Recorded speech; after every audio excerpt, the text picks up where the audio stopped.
नमस्कार, स्वागत है आपका हमारे खास कार्यक्रम एक खास मुलाकात में। आज हम मौजूद हैं कानपुर में और हमारे साथ आज हमारे कार्यक्रम में जो मेहमान हैं, मैं आपको उनके विषय में बता दूं कि आप senior orthopedic surgeon doctor A S Prasad ji हैं। आपके विषय में बताऊं कि आप कानपुर का नाम आपने अपनी काबिलियत की वजह से पूरे भारत देश में नहीं बल्कि पूरे विश्व पटल में नाम दर्ज कराया है। आपको कई अवार्ड से आज सम्मानित भी किया जा चुका है और आपने लगभग 36 वर्षों से आप प्रैक्टिस में हैं।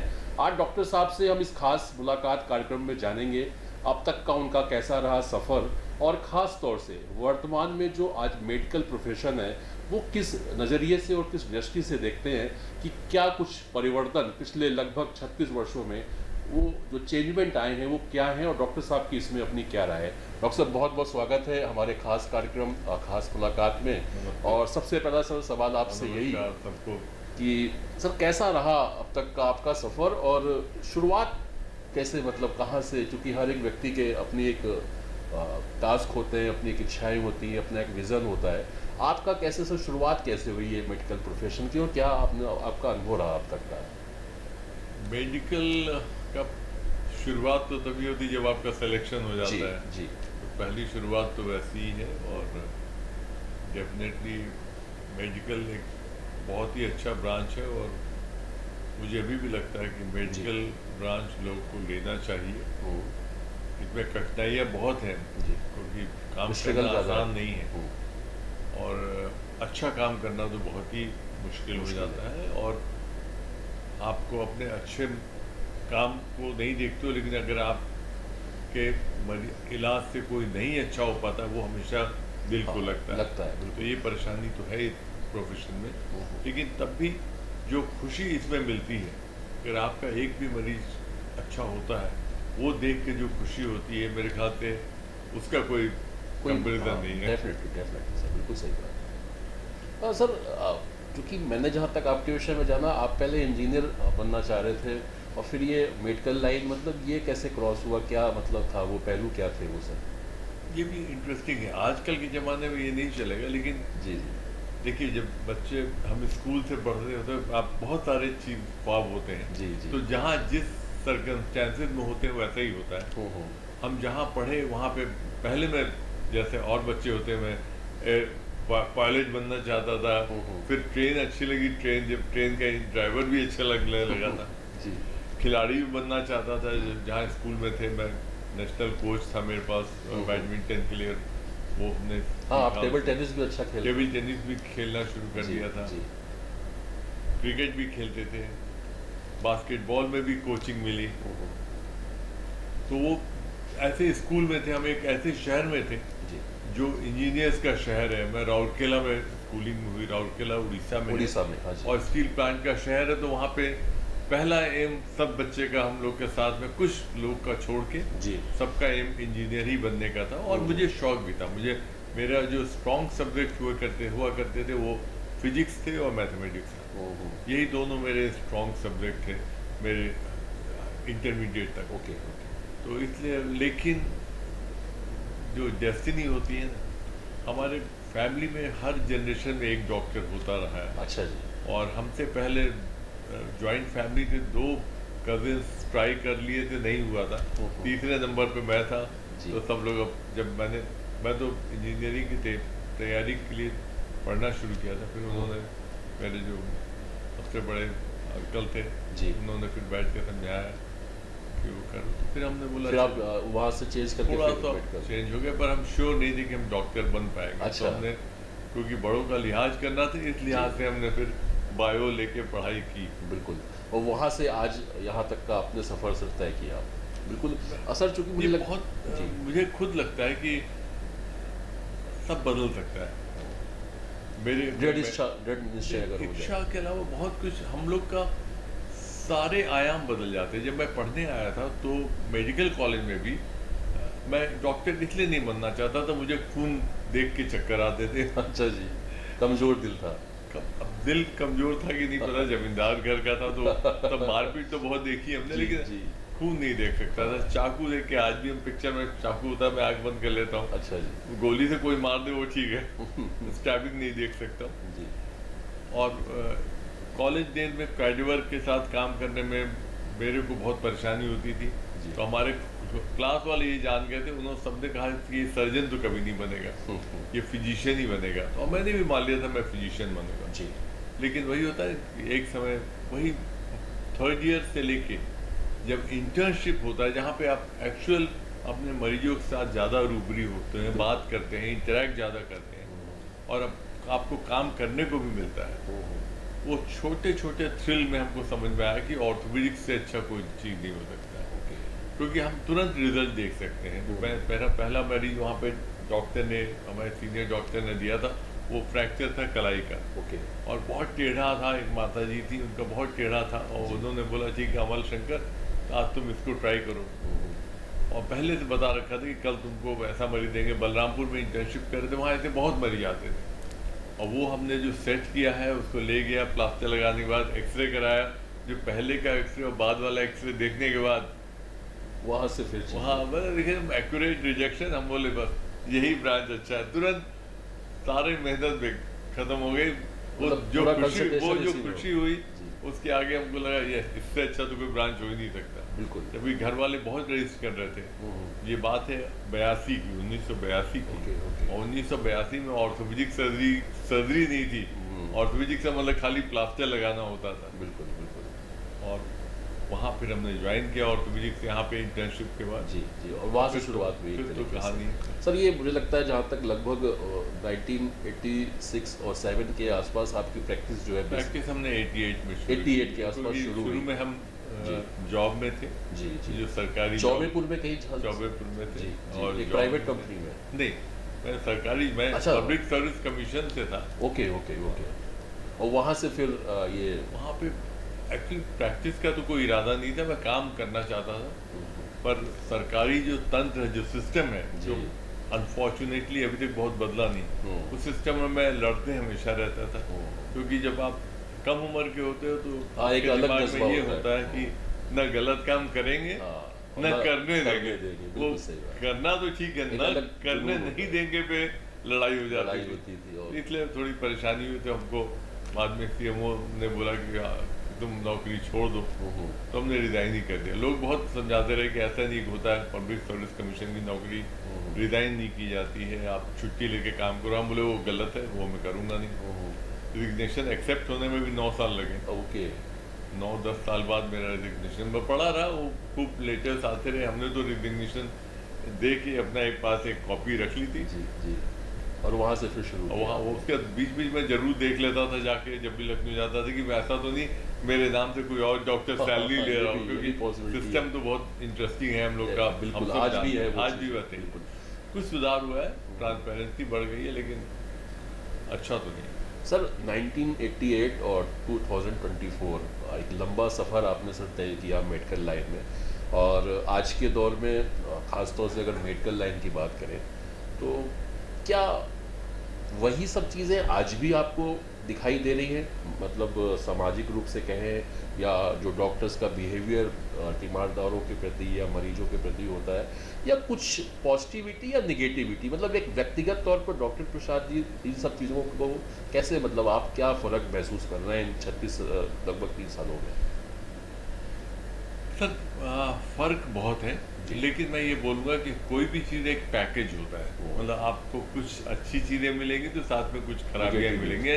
आपको इन टोटालिटी देखना है कि आपको ज़्यादा अच्छा मिल रहा है तो उसके साथ थोड़ा सा खराब एक्सेप्ट करना पड़ता है। आप और मेडिकल साइंस मैं ये कहूँगा इतनी तरक्की कर रहा है, इतनी तरक्की कर रहा है जिसका जवाब नहीं है। मेरी आंखों के सामने जो हमने पढ़ाई की थी, MS किया था, मैं बहुत अच्छा स्टूडेंट था वैसे भी।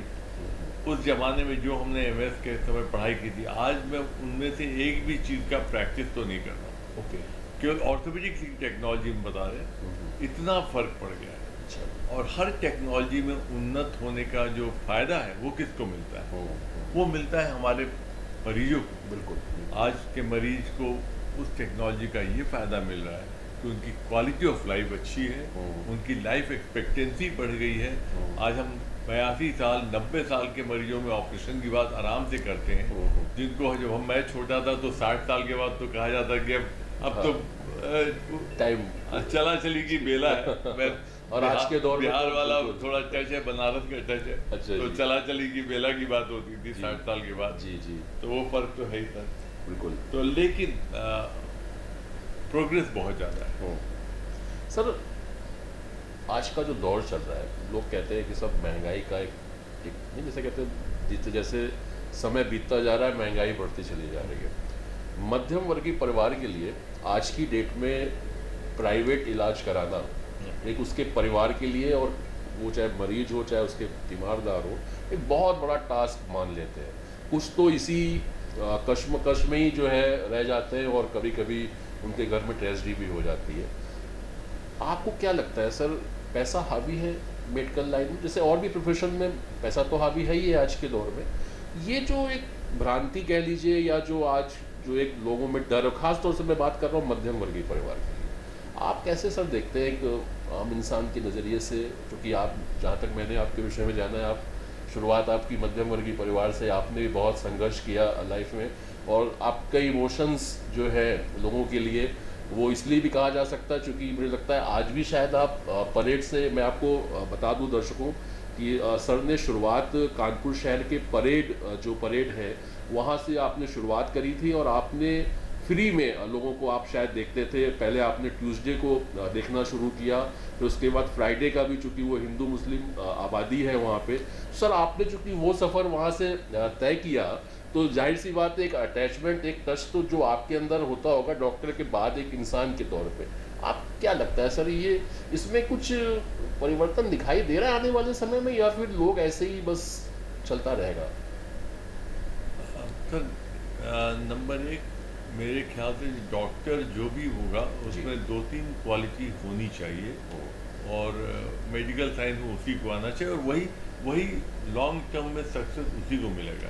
नंबर एक तो कंपैशन है। कंपैशन का मतलब सहानुभूति बहुत ज़रूरी है। आप ये सोचो ना, हमारा कोई मरीज मेरे से बोलता है कि मैं बहुत दुखी हूँ, मैं ये बोलता हूँ, दोस्त, यहाँ जितने लोग बाहर दिखे, डॉक्टर के यहाँ जो आता है वो सब दुखी है। सब दुखी है, सही। दुखी की परिभाषा मतलब रिलेटिव आप कर सकते हो, लेकिन कोई हमारे यहाँ सुख में बहुत कम लोग आएंगे। कुछ सही लोग बात। आएंगे नमस्ते करने, हेलो बिल्कुल, करने, बिल्कुल, वो आएंगे। ग्रेटिट्यूड के लिए भी आते, लेकिन तो दुख तो है। तो उस दुख को, उसके दुख से आप रिलेट कर सको, ये डॉक्टर के लिए बहुत ज़रूरी है, ये फीलिंग होना। और कमी आई है सर उसमें कुछ पहले से? सर, कमी तो इसलिए आई है क्योंकि अर्थ युग है। आपने, मैं बहुत ह्यूमन साइकोलॉजी से बात कर रहा हूँ, आप कंपैशन करते हो, लेकिन अगर कोई आपको बेवकूफ़ बना जाता है और आपको लगता है हमको कोई आदमी मेरे सहानुभूति का अनुचित फायदा उठा गया, तो फिर उसमें आप डिफेंस पे आ जाते हो। ये भी एक साइकोलॉजी है। जहाँ तक पैसे की बात है, मैं मानता हूँ कि हेल्थ फॉर ऑल एक शब्द है, लेकिन क्वालिटी हेल्थ फॉर ऑल ये बहुत बड़ा टर्म है। और आज की तारीख में हमारे देश में ये कटु सत्य है कि क्वालिटी हेल्थ सबको दे पाने में हम लोग नाकामयाब हो, लेकिन इस दिशा में प्रयास तो चल ही रहा है जी। और बहुत सारे ऐसे एवेन्यूज हैं जहाँ पे दोनों को फ़ायदा है। नंबर एक, मरीजों को फ़ायदा है, जो आयुष्मान कार्ड है, बहुत सारे स्टेट के भी कार्ड हैं और सब जी, हाँ, देश में भी है, काफ़ी, हाँ, तो उससे हर मरीज को एक्सेस मिल जाता है और डॉक्टर्स को भी फ़ायदा है। जब मैं पढ़ रहा था तो बहुत मरीज थे, पर हम नई तरीके के ऑपरेशन हम किस पे करेंगे, उसी पे करेंगे ना। बिल्कुल बिल्कुल। अगर मैं बताना चाहूँ तो मेरा जो पहला कूल्हा बदला था 1990 की बात है जी।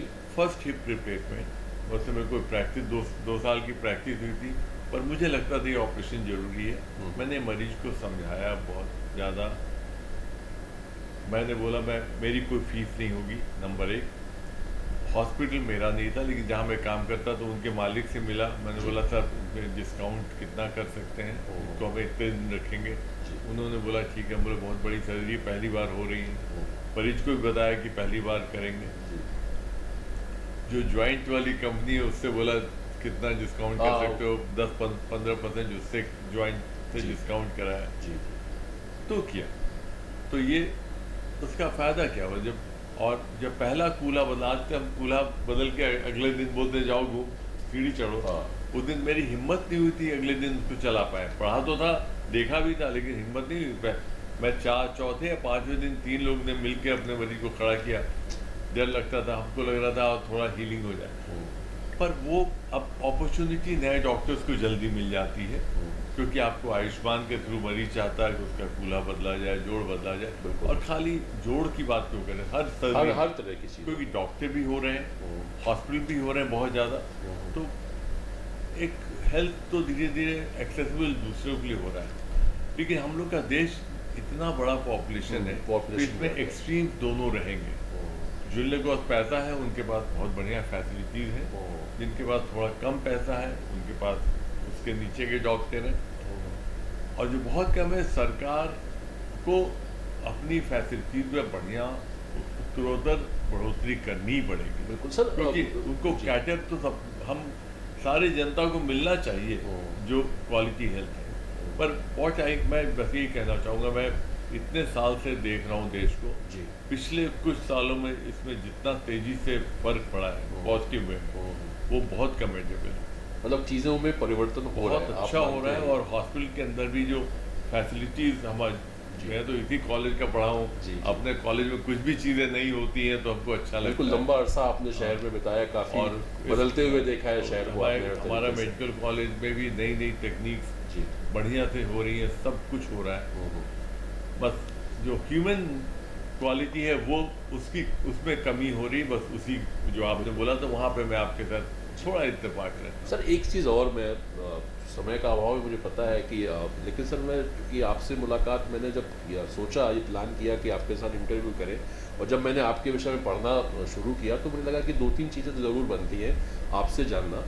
सर सरकार की पॉलिसी, और ख़ास तौर से मैं सर सरकारी हॉस्पिटल्स की बात कर रहा हूँ, बहुत सारी सुविधाएं जैसा भी आपने कहा हो गई हैं, चेंजमेंट है नो डाउट। मैं भी जाकर के चीज़ों को देखता हूँ ग्राउंड जीरो में, तो लगता है कि नहीं परिवर्तन हुआ है। सर एक चीज़ में परिवर्तन नहीं दिखाई देता, मैं चाहता हूँ कि आप उसमें अपनी राय ज़रूर दें। जो डॉक्टर्स हैं सरकारी, ख़ास तौर से जो वार्ड वाइज हैं वहाँ पे, या जो स्टाफ है सरकारी, उनका सर जो बिहेवियर होता है एक आम जन के साथ, मतलब लोगों को आज की डेट में ये उनका मेंटल लेवल है आम आदमी का कि जब तक मेरा कोई सोर्स नहीं है, या जब तक हम किसी पावर के साथ सरकारी हॉस्पिटल नहीं जाते हैं, तो उसको डर रहता है अंदर से कि हो सकता है कि मेरा ट्रीटमेंट ना हो, या वो जैसा चाहेंगे वो वैसा, मतलब उसको तिरस्कार कर, उसको फेस करना पड़ता है। सर कितना सहमत हैं आप, पहली चीज़, और दूसरा परिवर्तन की आवश्यकता है, इसको कौन करेगा सर ये चीज़?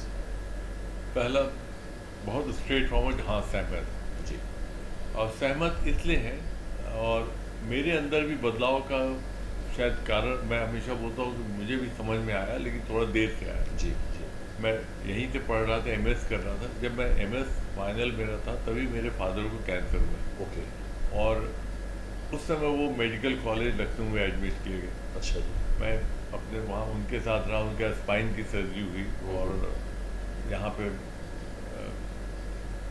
पे जो एक बहुत बड़े न्यूरो सर्जन है, वो उस समय वहाँ पूल ऑफिसर थे, डॉक्टर छाबड़ा ने किया था। जी जी, और उस समय मैं जो एक अटेंडेंट की हैसियत से केजी मेडिकल कॉलेज में रहा, उसने मेरा दिमाग बिल्कुल ही बदल दिया। तब मुझे समझ में आया कि हम लोग की जो कॉलेज में ट्रेनिंग होती है, मरीज को छोड़ो, मरीज के अटेंडेंट पे गुस्सा हो लो, वो मुझे लगा कि आप गलत कर रहे हैं। क्योंकि मरीज तो बिस्तर पे लेटा है, उसको तो कुछ पता ही नहीं, उसको तो वो तो लेटा है, लेकिन सारा टेंशन, सारी जुगाड़, सब कुछ तो अटेंडेंट कर रहा है, तो डांट उसको क्यों पड़ रही है? बिल्कुल बिल्कुल, और वो मेंटली डिस्टर्ब भी है। वो मेरे ख्याल से मेरे लिए भी, उम्र तो बहुत कम थी, मैं जस्ट एमएस, उसी ultimately I lost my father, लेकिन उसने मुझे एक मेडिकल साइंस के एक दूसरे पहलू को दिखाया। क्योंकि हम लोग का जो ट्रेनिंग होती है मेडिकल कॉलेज में, अनफॉर्चुनेटली जो सीनियर्स सिखाते हैं, बोलते हैं अरे अटेंडेंट से बात नहीं करना, ज़्यादा लिफ्ट मत दो अटेंडेंट को, यही ट्रेनिंग है। तो फिर मुझे लगता है ये बहुत गलत है, इसमें चेंजमेंट, ये क्योंकि एक सिस्टम चला आ रहा है कि आपको लगता है कि वो अटेंडेंट आपका अनुचित फ़ायदा उठाएगा, ज़्यादा आप दोस्ती कर लोगे, डॉक्टर बात कर लेगा, तो ये तो बदलना चाहिए, चेंजमेंट होना चाहिए। सर एक व्यक्तिगत सवाल है आपसे, लोगों का एक उद्देश्य होता है, सभी के जीवन का होता है कि वो ग्रोथ करे, तरक्की करे। फिर एक टाइम पीरियड ऐसा आता है कि जो हमने विज़न सोचा होता है हम उसको अचीव कर लेते हैं, फिर वो आगे का कुछ सोचता है। तो डॉक्टर प्रसाद के लाइफ में आपने जो भी चीज़ें सोची, मुझे लगता है कि ईश्वर की कृपा से आपको सब कुछ ईश्वर ने प्रदान भी किया, या हो सकता है कुछ टास्क अभी आपके रह गए हो। लेकिन स्पिरिचुअली अगर बात करें, आध्यात्मिक की अगर बात करें, तो आध्यात्मिक उन्नति आप कितना देख पाते हैं कि आपकी व्यक्तिगत आध्यात्मिक उन्नति कितनी हो पाई, और लोगों से जो आपका अटैचमेंट है, ये जो पॉजिटिविटी है, फ्री में देखना, लोगों के चीज़ों को समझना, इमोशन से उनके जुड़ जाना, सर ये क्या मतलब क्या लगता है आपको कि स्पिरिचुअली भी है आप अभी उस राह में आगे बढ़ रहे हैं सर? देखिए, स्पिरिचुअली हर समय आप इवॉल्व होते हैं। ओ, वो जो इवॉल्व होने की प्रक्रिया है वो कभी भी बंद नहीं हो सकती। जी। हर मरीज आपको कोई एक्सपीरियंस दे के जाता है। हर इंटरेक्शन, जैसे हम आपसे बात कर रहे जी। हैं, वो भी एक ह्यूमन नेचर वही है। जी जी। जब तक आप अपने को बंद न कर दें, रिजिड न हो जाए, तब तक आप इवॉल्व होंगे। बिल्कुल। और वो वही मेरे साथ भी है। हो। और जहाँ तक गोल्स की बात है, जब मैं पढ़ के निकला था तो मेरा एक ही गोल था कि मुझे जॉइंट रिप्लेसमेंट सीखना है। और उस समय लोग मजाक उड़ाते थे कि जॉइंट रिप्लेसमेंट मतलब क्या करोगे सीख के। तो मेरा गोल केवल ये था। उसके लिए मैंने बहुत पापड़ बेले हैं उस समय। और एक समय आगे जब मैं करने लगा, मैं स्टैब्लिश हो गया, तो the first thing I started कि मैंने यंग डॉक्टर्स को ट्रेन करने के लिए कोर्सेज शुरू किए, जिसमें बाहर से डॉक्टर को बुला के, क्योंकि मुझे बहुत पापड़ बेलने थे और बहुत तरह के कमेंट मिले कि तुम क्या करोगे। यूपी से ज्वाइंट रिप्लेसमेंट क्या करोगे, तुम्हारे पास तो इतने मरीज प्लास्टर लगाते रहो, पैसे बहुत आ जाएंगे। बहुत गुस्सा आता था कि पैसे की बात तो कर ही नहीं रहे हम। बिल्कुल। लेकिन हाँ, तो वही इवोल्यूशन जब होने लगे मरीज, हमको ये लगता था कि टेक्नोलॉजी इतनी अच्छी है, मैं किताब में पढ़ता हूँ जी। और जब बाहर कुछ हो रहा है तो यहाँ क्यों नहीं हो रहा। तो कानपुर अछूता क्यों है, लोग कन्विंस करेंगे ना, हम बात करेंगे। जब आज शुरू में जब मरीज हमसे ऑपरेशन कराने लगे तो लोग को यही लगता था कि वो तुमसे मान कैसे जाते हैं ऑपरेशन के लिए। हम बोले ये बात सही है। और मेरा लेक्चर होता था, बाद में मैंने बोला कि अगर आप कन्विंस्ड हैं तो मरीज आपका कन्विंस होगा। अगर आपके चेहरे, मरीज जो आता है वो आपको बहुत ध्यान से देखता है, सही बात। वो आपके हाव भाव, आपके कॉन्फिडेंस को देखता है। अगर आप कन्विंस है कि यही उसके लिए सही है तो वो बिल्कुल तैयार हो जाएगा, उसको ठीक होने के लिए आया है। वो कोई, हम लोग बहुत बार बोलते हैं कि आप डॉक्टर शॉपिंग करते हैं लोग, लेकिन इसलिए करते हैं कि उसको लग रहा है कॉन्फिडेंस कमी है। इलाज आप एक ही बार कराना चाहते हो, सर्जरी में स्पेशली। मेडिसिन तो फायदा है कि आपको सूट नहीं गया, दवा आप बदल सकते हो। सर्जरी में तो आपका चाकू चल गया, जो आपने रिजल्ट दे दिया वो फाइनल है। अगर उसमें कुछ वापस करना पड़ा, रिवाइज करना पड़ा, तो वो एक बहुत बड़ा हादसा है। बिल्कुल सही बात है सर। आखिरी सवाल है आपसे, खासतौर से उन स्टूडेंट्स के लिए जो मेडिकल की आज की डेट में तैयारी कर रहे हैं, क्योंकि सर अब तो मेडिकल की पढ़ाई भी काफ़ी कॉस्टली हो गई। अब तो मतलब पेरेंट्स सोचते तो हैं अपने बच्चों को डॉक्टर बनाने के लिए, लेकिन वो एक सपने की तरह हो गया। फिर जो लोग करा लेते हैं या जिनके बच्चे मेडिकल की लाइन में आ जाते हैं, पढ़ाई कर रहे हैं, कोर्स कर रहे हैं, चूँकि इतना महंगा है, तो उनका एक विज़न बन जाता है, टारगेट कि नहीं साहब इतना लग गया है तो अब इसको हमको कैसे इसको वापस लाना है। तो सर ये जो चीज़ें हैं, इसको लेकर के खासतौर से जो युवा है, जो यूथ है, जो आने वाले समय में देश की सेवा के लिए डॉक्टर बन के आने वाले हैं, सर उनको कुछ मैसेज आपकी तरफ से सर? मेरे ख्याल से अगर जो भी डॉक्टर बनना चाहता है उसको कुछ चीज़ें क्लियर होना चाहिए। नंबर 1, जी, जब दुनिया रोड पे आइसक्रीम खाती है ना, तब डॉक्टर काम करते रहते हैं। जी। ये याद रखिए, हम लोग बदलते बदलते भी अभी नहीं बदल पाए हैं। बिल्कुल। इसका मतलब डॉक्टर की लाइफ आपके, हम लोग के, हमारे और साथियों से अलग हो जाती है। मेरे साथ के जो लोग इंजीनियर हैं या जो एकेडमिक्स में गए टीचर हैं, हमारे स्कूल वाले सब हैं, उनकी लाइफ में देखता हूँ और मेरी लाइफ देखता हूँ, बहुत अलग है, बहुत ही अलग है। वो आज की तारीख में सब रिटायर होके बैठे हुए हैं जी, घूम रहे हैं, एंजॉय कर रहे हैं। एंजॉय तो हम भी कर रहे हैं, लेकिन वो उनके पास बंदिश नहीं है, हमारे पास कमिटमेंट। डेफिनेट, अगर हम भी चाहें तो हम सब छोड़ के जा सकते हैं, लेकिन एक कमिटमेंट है। हमको अच्छा लगता है कोई मेरे ऊपर डिपेंड करके आ रहा है, बिल्कुल, तबीयत उसको खराब होने राहत के बाद मिले। भी भाई वो कमिटमेंट मेडिकल में ही आएगा और किसी में नहीं नहीं आएगा। आ सकता, बिल्कुल। किसी भी कंपनी में आप काम करोगे तो आपका कमिटमेंट उस कंपनी के प्रति होगा।